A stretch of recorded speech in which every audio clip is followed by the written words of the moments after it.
Hey guys, today we're doing a review on the Astra VXR H.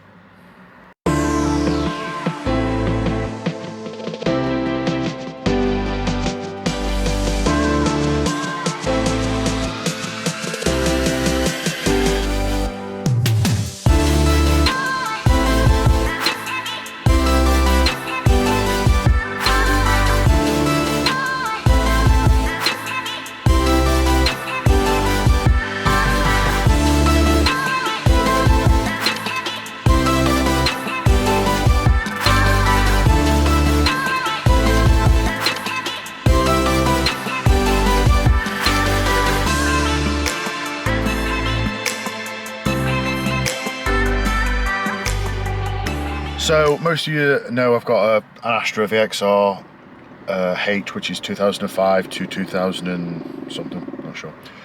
This is a 2005. So I've had little bits done to it, I've had it tuned, and what made me want to do this video is I took it for MOT a couple of days ago and it passed with like flying colours. There was no advisories at all, which I'll be honest, being a Vauxhall, I was quite surprised. So I thought, you know what, I'm actually going to treat it to a nice set of tyres, do a few bits and bobs to it, and actually do a few videos, because it's all my videos seem to revolve around shows and the Camaro and everything else, nothing really to do with the Astra. And to be honest, the Astra stuff gets more views than everything else, so I'm going to do a bit more audience related videos. So yeah, we're going to do a review on the Astra. So I'm not a massive VXR Vauxhall fan. My first car was a Vauxhall Vectra 1.7 turbo diesel. To be fair, that was pretty fun. And then I had a Vauxhall Vectra 2 litre SRI, which was good. But apart from that, I've never had. Let me just think. No, I've never owned another Vauxhall. The reason I bought this is because both my brothers have a VXR Astra H 2005. So I thought, why not just get in with the fun? They keep telling me how great it is and all that. And to be honest, for the price and everything else, these are fun. These are just proper cheap fun. They're quick and nippy, and yeah, they are. I mean, we'll get to that in a minute. So I decided to buy one of these, not having a massive list of things I want to do to it really when I bought it. Then I had the stupid idea of, oh, let's put nitrous on it, let's do bits. So it's gone from just having a little bit of a mess around toy to I've got massive plans to do with this car. Obviously in the next couple of months there's a few things I've got going on at the moment.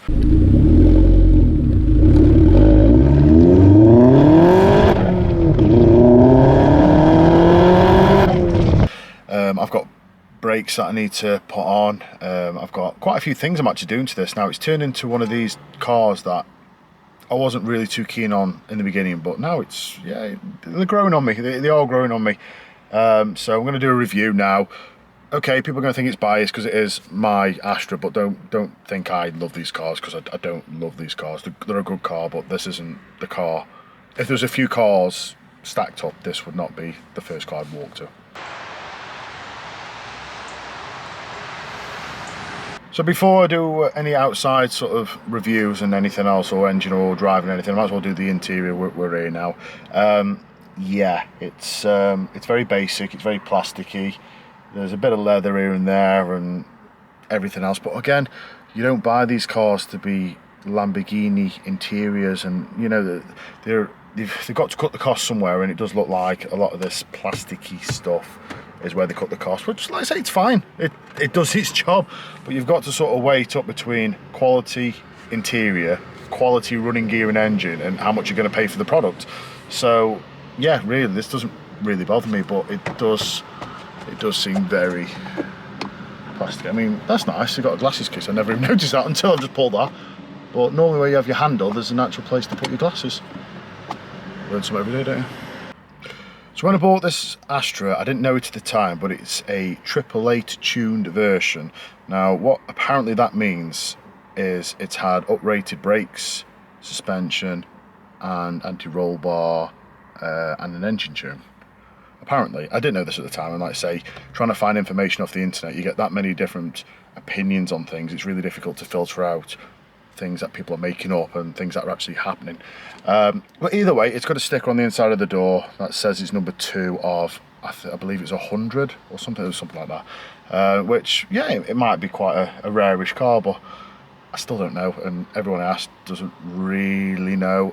There is a number, actually. I should probably ring them and actually find out from the horse's mouth what this car is.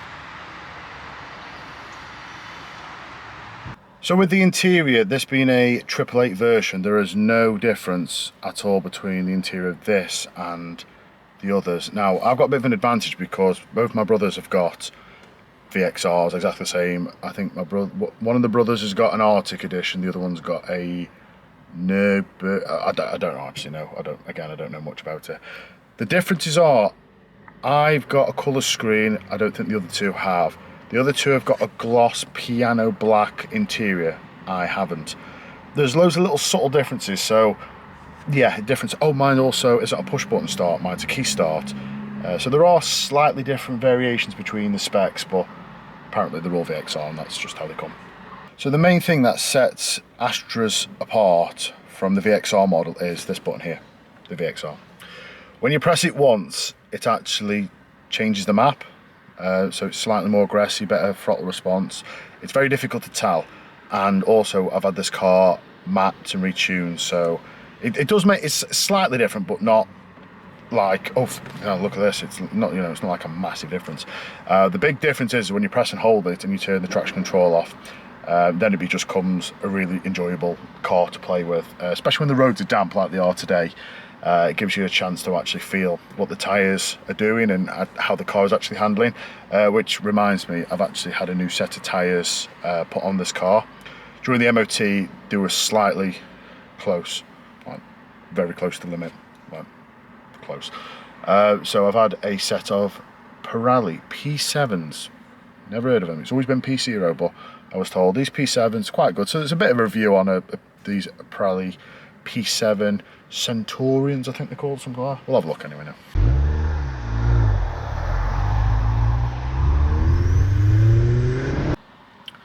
So interior wise, you've got your 3 seats at the back, your 2 seats at the front, your standard sort of hatchbacky setup. Seats fall forward. There's actually quite a lot of room in the back. Normally in a hatchback you're quite close together. To be fair, I'd never go in the back of there unless there's a door to get in there. I'd never get into a hatchback. It's just, I'm 6'4" and overweight, so I can't get in the back. It's as simple as that. But to be fair, kids and small people, can you say small people? Small people can get in the back. So yeah, not bad at all. The front, I mean, again, I'm quite tall.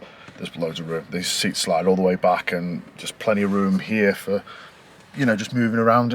It's not bad at all, room-wise. Better than some of the other smaller cars I've been into.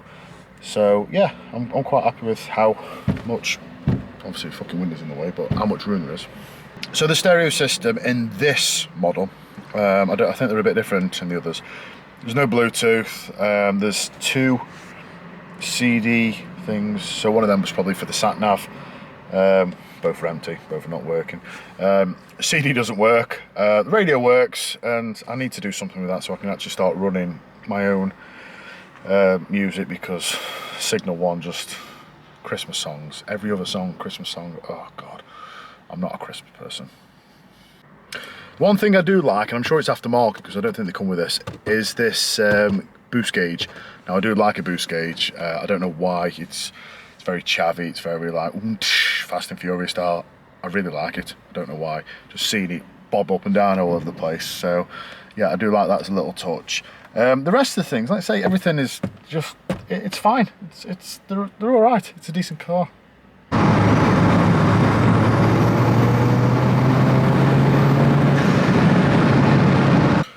But again, there are a few faults inside. The main one is the window doesn't go all the way up. I have to leave that down.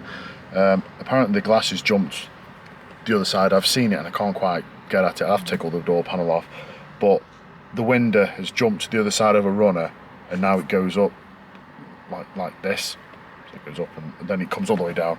Then you come up and it comes up like this. And it's a pain in the arse. So I can get it about that, like nearly an inch, probably apart from the top. So that's really bad quality. So yeah, that's a pain in the arse. The mirrors don't always work. No, sorry. Driver side mirror works, passenger side mirror, it doesn't work. Again with the windows, winding the windows down, I can wind the passenger side down on my side, but I can't wind it up. So I have to lean over and then wind up the passenger side up if I want to. It's just a pain. So yeah, you can tell it's sort of just plasticky and cheapy and stuff. And I mean, look at that. Just look how much flex is.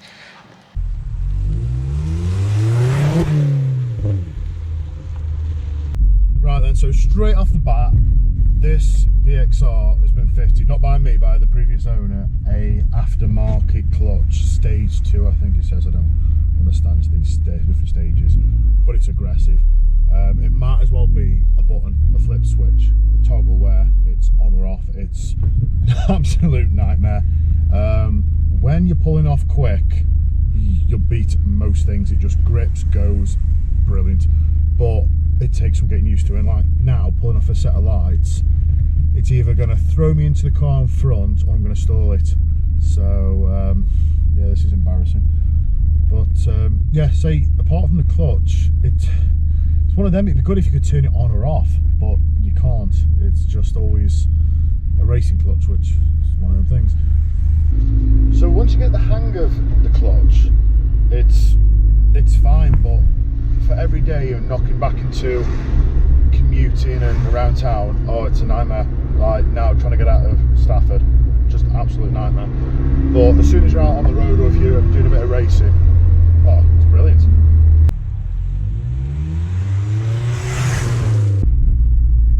So just getting onto national speed limit now, so we can actually open her up a little bit and we can hear what she sounds like. To be fair, everything's standard on this car. It's still got the cat, it's got everything standard, but it sounds great really for the standard Remus exhaust that come with these cars. It sounds really well. So we're just going to go and have a little blast now.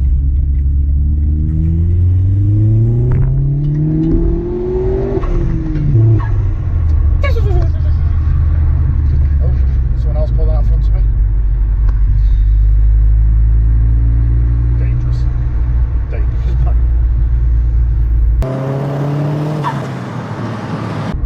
So something I wanted to do when I was reviewing all these cars is actually do a draggy time. Now I brought my draggy with me, but I don't think there's any point. The roads are that wet. I wanted to do like a 30 mile an hour to 70, 80 mile an hour, and do like a comparison for all the cars. It's pointless. Second, third, you're just spinning up. So yeah, that's not going to happen today. Another day, not today. So I'm just going to have a quick run through of everything that this car's had done to it. So being the 888 version, it's got the aftermarket brakes, suspension, anti-roll bar, and a tune. Normally these VXRs are coming out at 238 brake horsepower, I think, around that sort of figure. I'm sure someone's going to correct me now. But this 888 version was tuned at 280-ish, apparently. Again, I can't quite get the exact details, but it has been tuned.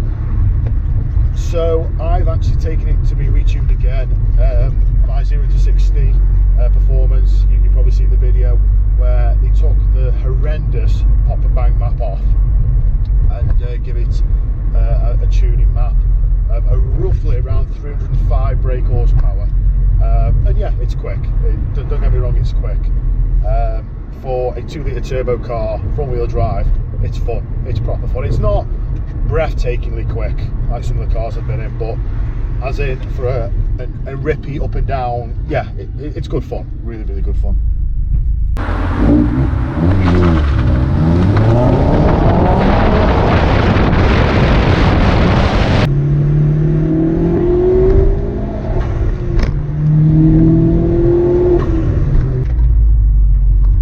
brakes on this, for a car that's what, 16 years old, they're good. They are really good. We've had a few moments where me and Maz have done a little bit of excitable driving. Not the right word, excitable. And the brakes on this, they've never failed at all once. They never got too hot. They've never had no feel, or yeah, they've been brilliant. Now the fronts are black diamond discs at the front, yellow stuff racing pads on the front, and I've got the same for the back that I haven't fitted yet. That's another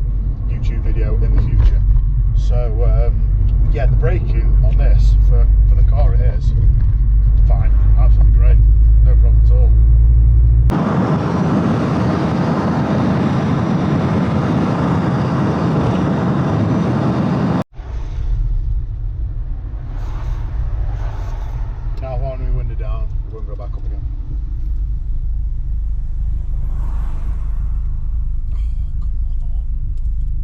Oh, oh, we're good. It's good. It's fine. Come on. Come on. There we go. Come on. Come on. Oh.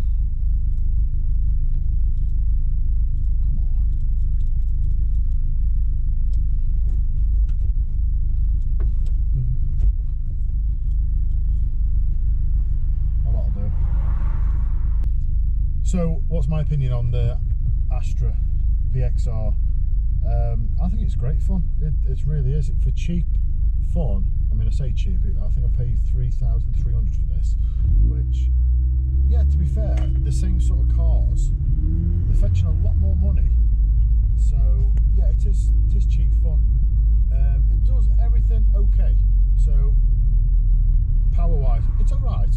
Handling, it's okay. It's not the best at anything, but it's a good all-rounder, in my opinion. Plenty of power for knocking back into town and racing up and down and everything else. Also, we'll see how it does on the track.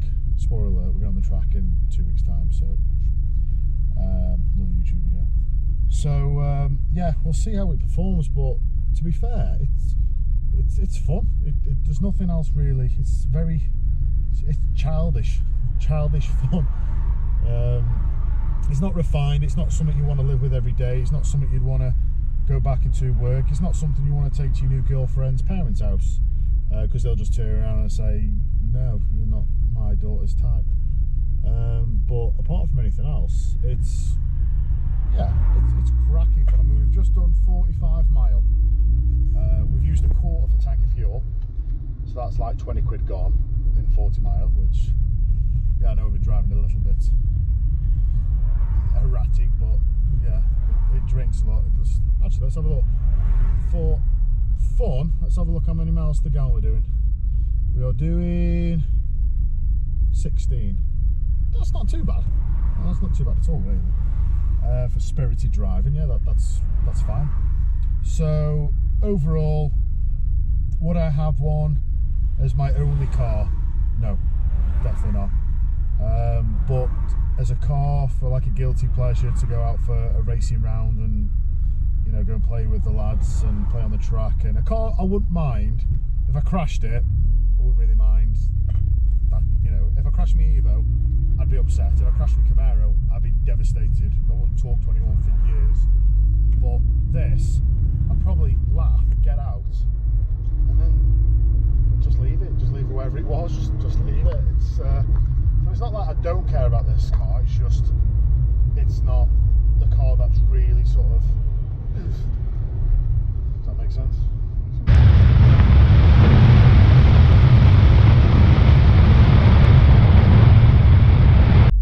So you can see why they have such a good following. When we went to tracks this year, there was a stand full of just blue VXRs, just blue. That's the kind of following they have. They have such a big following, these Astras and Corsas, and the Vauxhall scene really as a whole. They're very easily tuned. There's a lot of experts about. There's a lot of people that can do crazy things with the engines. The parts are plentiful. They're not overly expensive to repair, which is good because everything breaks now and again. So yeah, I would, if you really wanted one, go get it. So the one reputation that all VXR, Vauxhall, Corsa and Astra owners seem to have is anyone who owns one wouldn't share their hard drive with anybody, especially the police.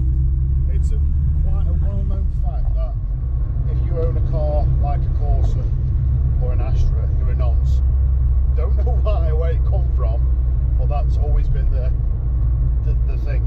You are a kiddie fiddler if you own a Corsa or an Astra. The thing is, people who own Astras know this fact, and it's quite common to have nonce or kiddie fiddler or I touch kids stickered somewhere on the Astra. It's like they know that that's what the reputation of this car is, and they're quite happy to, I wouldn't say encourage it, encourage is a bit of a bad word, to embrace that is what kind of car you're buying, a car that potentially you are a 20-something-year-old going to McDonald's to speak to 14-year-olds. It's very strange. It's one of the things I don't like about the Astra and the interior, which I forgot to mention. There's nowhere to put a can, so there's literally no cup holders at all anywhere, which there should be at least one. Just one cup holder would be great. So should you get one? Well, if you like Vauxhalls and you like something that's good at everything, not brilliant but good, yeah, I would have one. If you don't mind things slightly breaking now and again, you don't mind fixing things, and yeah, I'd get one. Will you be unique? You'd find it difficult. They are that popular. To find a car that's unique within the Vauxhall scene, I think you'd really have to do something very special. You'd have to have 600 brake horsepower or a very, very, very out there wrap of some description, because they are very difficult. I went out Mexico probably about 3 months ago, and two other blue VXRs pulled up. You couldn't tell the difference. You wouldn't know which one was mine. They looked exactly the same. Blue roof, blue bonnet, black wheels. That was it.